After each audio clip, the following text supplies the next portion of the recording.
Hello, and welcome back to another episode of our podcast. I am your host, Alex, and as always, I am joined by my amazing co-host, Sophia. How are you doing today, Sophia? Honestly, Alex, I am doing fantastic. I am so excited about today's episode because we are talking about one of my absolute favorite places in all of Taiwan, maybe even all of Asia. Thanks to everyone listening. Whether you're here to learn English or just curious about Taiwanese culture, you're in for a real treat today. You got that right. When people think of Taiwan, they usually think of Taipei, right? The big city, Taipei 101, the crazy traffic. But today, we are heading down to the southeast coast. We are talking about Taitung. That's Taitung. Yes, Taitung. It's a place where the mountains literally meet the ocean.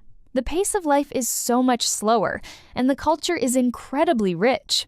So, grab a cup of coffee or tea, sit back, and let's dive right in. Alex, where should we even begin?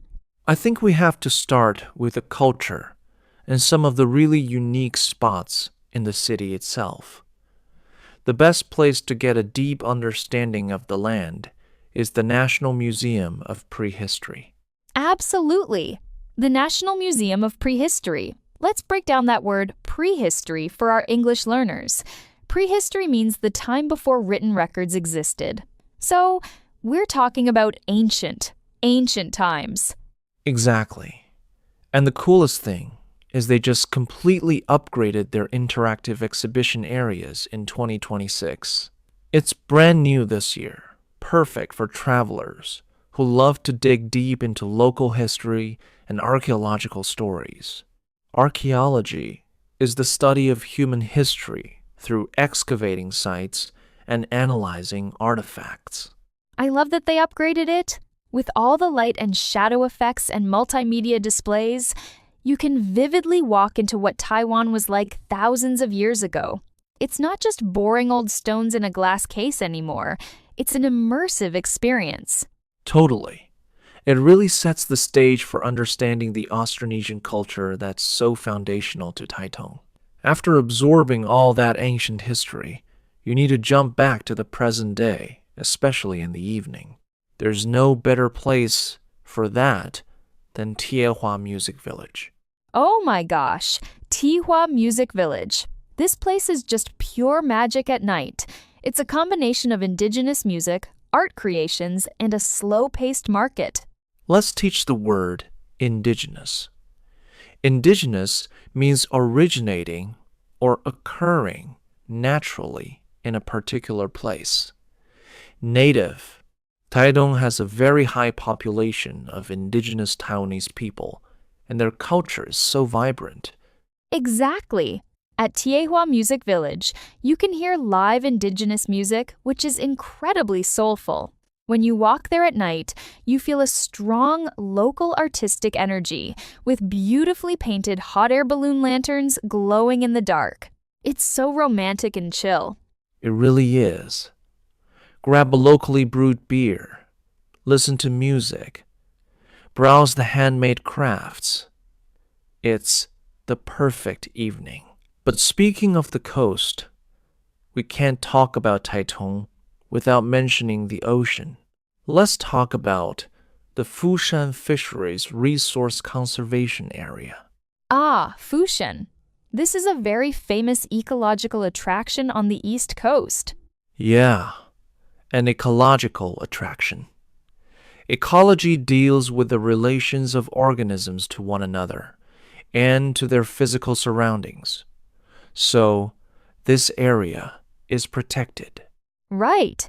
There's a beautiful walkway that goes right out into the sea. As you walk on the ocean trail, you can observe the intertidal zone ecology and schools of fish up close. Hold on. Intertidal zone. That's a great vocabulary phrase. It refers to the area of the seashore that's covered at high tide and uncovered at low tide. You are so smart, Alex. In the intertidal zone, you see crabs, tiny fish, all sorts of marine life going about their day. It's an excellent nature experience, especially if you have kids or just love the ocean. Seriously, the water is so clear. But let's shift gears. We've talked about the city and immediate coast, but Taitung is huge. It's split into two main travel routes, the mountain line along Highway 9 and the sea line along Highway 11. Which one do you want to tackle first, Sophia? Let's head into the mountains. The mountain line along Highway 9. And we have to start with the most famous road in all of Taitung, Mr. Brown Avenue. Oh, Mr. Brown Avenue. Its official name is actually Jinxin, number 3 road, but nobody calls it that. Everyone just says Mr. Brown Avenue. Right. And to explain to our international listeners, it got its name because a famous Taiwanese coffee brand, Mr. Brown Coffee, shot a commercial there. But its real fame came after Takeshi Kaneshiro filmed an EVA air commercial biking through the rice paddies. Paddy. A rice paddy is a field where rice is grown. The scenery is breathtaking. No telephone poles, just endless fields. And you have to visit the Takeshi Kaneshiro tree. Yes, it's a bishop wood tree, but everyone calls it the Takeshi Kaneshiro tree. In the commercial, he sits under it, drinks tea, and looks at the landscape. It's become an absolute must-take photo spot. It's hilarious how famous this one tree is. It even got blown over by a typhoon a few years ago, and they brought in tree doctors to save it. That's how important it is to local tourism. It's true. And nearby, there's the Jolin Sai tree. Jolin Sai is a massive pop star in Taiwan, like the Taiwanese Britney Spears. She took a photo by another tree, and now that one's popular too. The power of celebrities. Riding a bike through those fields is special. Moving along the mountain line, we reach Luye Highlands, Luye. Luye Highlands. A highland, or plateau, is an area of high, flat land. Luye is famous for the Taiwan International Balloon Festival. Yes! It's Taiwan's biggest hot air balloon festival. People come to see massive, colorful balloons launch into the sky. Even outside balloon season, it's worth visiting. You can enjoy a panoramic view and admire the beautiful open grassy slopes. A stunning vantage point. Overlook means to have a view from above, and vantage point is a place affording a good view. When the weather's good, you can see paragliders soaring in the sky. It's extremely therapeutic.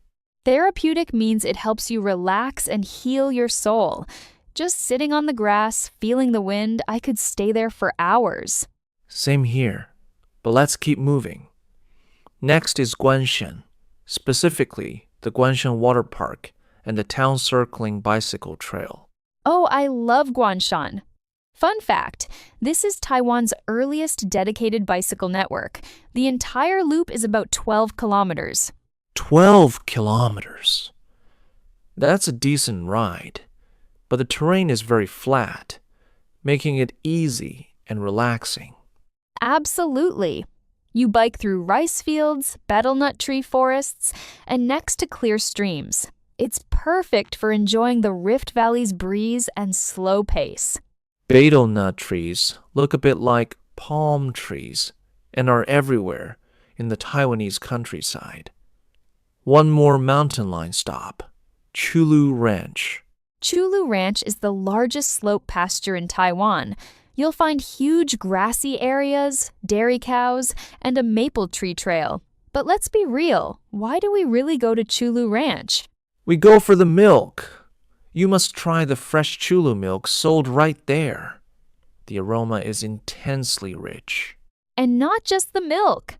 They have fresh milk steamed buns and, my favorite, fresh milk soft serve ice cream. So creamy, so rich. I'm drooling just thinking about it. That's a fantastic summary of the mountain line. Now, Taitung also has the incredible sea line along Highway 11. Let's teleport over to the coast. Let's do it! The sea line is rugged, wild, and beautiful. The most iconic spot has to be the Sanshiantai Scenic Area, or Terrace of the Three Immortals. Immortals are beings who live forever, often found in mythology. Sanshantai has a unique geological landscape with an offshore island and coral reef coasts. But the most dazzling landmark is the 8-arch cross sea footbridge. It looks like a giant dragon crossing the ocean and is featured on every Taitung postcard. Arch is a curved symmetrical structure. The bridge's 8 arches bounce over the water to the island. It's the best place in Taiwan to welcome the very first ray of sunlight every day. Imagine being there on New Year's Day, waiting for the first sunrise. It's freezing, the wind is howling, but when that sun peeks over the Pacific, wow. Totally. Moving south down the coast, we hit Xiaoyeliu, also known as Fugang Geopark. Right. Xiaoyeliu means Little Yeliu. Like its northern counterpart, it's famous for weird and bizarre rocks resembling tofu and honeycombs. Bizarre means very strange or unusual. The rocks here are definitely unusual, with formations like tofu rocks. Tofu rocks literally look like blocks of tofu. You can stroll along the trail, watch the ocean waves, and even see Green Island in the distance. Green Island is a whole other adventure for another episode. But Xiaoyeliu is a fantastic sea line starting point. Next, there's Jialulan Coast. Jialulan Recreation Area has an interesting backstory. It used to be a waste soil placement area, but after redevelopment, it's now a coastal lawn full of artistic vibes. The park is filled with installation art created by local artists using driftwood wood washed onto the shore by the sea. They build beautiful sculptures from this wood. With the Pacific Ocean in the background, any photo you take looks like a postcard. It really does. It's the perfect place to sit on the grass, listen to the waves, and appreciate the art. All this walking and sightseeing has made me hungry. Let's talk about food. Oh, finally! Let's talk about must-eat classic local snacks of Taitung. We have to kick off with something comforting, rongshuksia rice noodles. Rongshusha means under the banyan tree. Banyan is a type of fig tree. Rice noodles are thick, chewy noodles made from rice flour. This is one of the most representative local snacks. The noodles are Q-bouncy and soak up a rich bonito broth topped with minced meat and chives. Bonito is a kind of fish, often dried and made into flakes for savory soup bases. It gives the soup a smoky, umami flavor. Exactly. And the chives add a fresh, earthy touch. The whole bowl is a grounded, unforgettable taste memory. It's the ultimate comfort food. But sometimes you want deep fried goodness, and Taitung has a massive fried chicken rivalry. First up, Ahong fried chicken. Ahong is a super popular Taiwanese-style fried chicken shop in downtown Taitung. What makes Taiwanese fried chicken different from, say, American or Korean fried chicken? It's in the batter and seasoning. Ahong has thin, crispy skin and juicy meat. But the challenger is Blue Dragonfly fast food specialty store. Blue Dragonfly is legendary. In Taitung, it's one of the 2 giant local chains. Blue Dragonfly's chicken uses a traditional thin and wet batter with a subtle aroma of black pepper and soy sauce. It's classic Taiwanese afternoon tea for many locals. How about we head over to Seaside Park for Huang's scallion pancake? Scallion pancakes are a flaky flatbread with oil and minced scallions. But Huang's adds Thai basil and an egg, making it unique. The pancake gets puffy, fluffy, and super crispy, with the inside moist and aromatic from the basil and scallions. Pro tip: add their special sweet chili sauce. It cuts the oiliness and elevates the flavor to a new level. Now, one more snack, Lin's stinky tofu. Yes, it smells, but you have to trust us. Lin's is a great place for beginners. They fry it into small, crispy cubes and serve it with pickled cabbage mixed with fresh Thai basil. The basil adds a fresh, herbal note, and with their sweet and sour sauce, it's much more refreshing than normal stinky tofu, a flavor explosion. If you're going to try stinky tofu once in your life, Lin's in Taitung is the place to do it. So, what happens in Taitung when the sun goes down? When the sun goes down, it's time for the ultimate Taiwanese cultural experience, the night market. Exploring vibrant night markets is the best way to get close to the local diet and grassroots culture, meaning the authentic, everyday culture of local people. In Taitung, there are two main night markets, depending on the day. The first is the Taitung Tourist Night Market on Zhengqi Road, open Thursday to Saturday. When it's open, it's fantastic. You get classic night market foods, but also strong Eastern Taiwan flavors, like roasted pork guabao with a special indigenous twist. And you need a drink. The Taitung Tourist Night Market is famous for drinks combining local ingredients like sugarcane, lemon juice. Sugarcane juice mixed with tart lemon is sweet, sour, and incredibly refreshing. It really showcases the East Coast's agricultural strengths. But if you're in Taitung on a Sunday night, Zhengqi Road is closed. What do? Do not panic! On Sunday nights, you can't miss Seaway Night Market, the largest and most local night market in Taitung. Seaway Night Market is the locals' top choice and feels more traditional. There's an amazing abundance of food carts, like Dongshan Duck Head and Lu Wei, or cold braised snacks.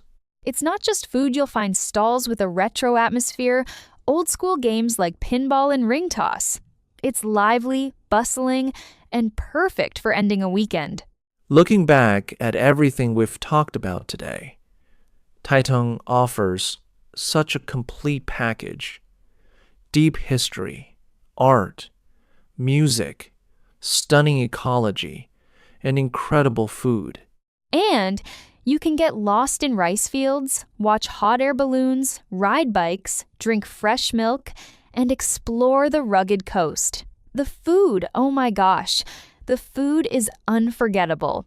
Honestly, if our listeners haven't booked a train ticket to Taitung by now, I don't know what they're waiting for. It's truly a place to slow down, eat well, and connect with nature and culture. Absolutely. That's a wrap for today's journey through Taitung.